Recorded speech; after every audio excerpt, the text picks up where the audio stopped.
লিখেছেন, যুদ্ধ চলাকালে নামাজের সময় হলে মুসলিম যোদ্ধারা কিভাবে নামাজ পড়বেন।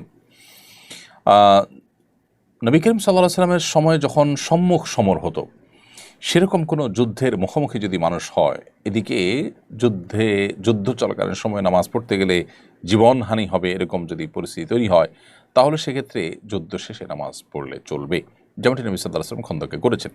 আর যদি সেরকম কোনো পরিস্থিতি না থাকে, তাহলে সেক্ষেত্রে যোদ্ধারা যুদ্ধ চলাকালীন সময় দুই গ্রুপ হয়ে সালাতুল খৌফ কোরআনে যেভাবে বর্ণিত হচ্ছে সেইভাবে তারা আদায় করবেন ইমামের পেছনে। আবার কখনো কখনো গ্রুপ ভিত্তিক নামাজ আদায় করা সম্ভব। আজকাল পৃথিবীতে সম্মুখ যুদ্ধ সাধারণত খুব কমই হয়ে থাকে। অতএব এইরকম পরিস্থিতিতে রণাঙ্গনে স্বাভাবিকভাবে নামাজ পড়ার মতো স্কোপ বেশিরভাগ ক্ষেত্রেই থাকে। তাহলে সেক্ষেত্রে স্বাভাবিকভাবেই আমাদেরকে নামাজ আদায় করতে হবে। হ্যাঁ, যদি এমন কোনো পরিস্থিতি কেউ থাকেন যে নামাজ পড়তে গেলে তার জীবনহানি হতে পারে বা বাঁচার সম্ভাবনা ক্ষীণ, এরকম পজিশনে তিনি আছেন, তাহলে তার জন্য ভিন্ন বিষয়।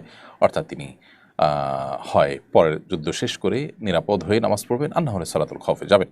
আর স্বাভাবিকভাবে যারা রণাঙ্গনে আছেন, যুদ্ধক্ষেত্রে আছেন, চাইলেই নামাজ পড়তে পারেন তাদের বাংকারে অথবা তাদের যে জায়গায় তারা অবস্থান নিয়েছেন সেই জায়গায়, তাহলে সেখানে তারা স্বাভাবিকভাবে নামাজ পড়বেন, প্রয়োজনে জামাতে পড়ে, আর জামাতে আদায় করা সম্ভব না হলে একাকী। নামাজ এমন একটা বিধান, এমন একটা বিষয় শরীয়তের, যে বিধানটা আসলে একান্ত নিরুপায় হওয়া ছাড়া সেটি বিলম্ব করবার সুযোগ আমাদের নেই। এই জন্য যুদ্ধক্ষেত্রের উপর নির্ভর করে বিধান মূলত এখানে প্রণয়ন হবে।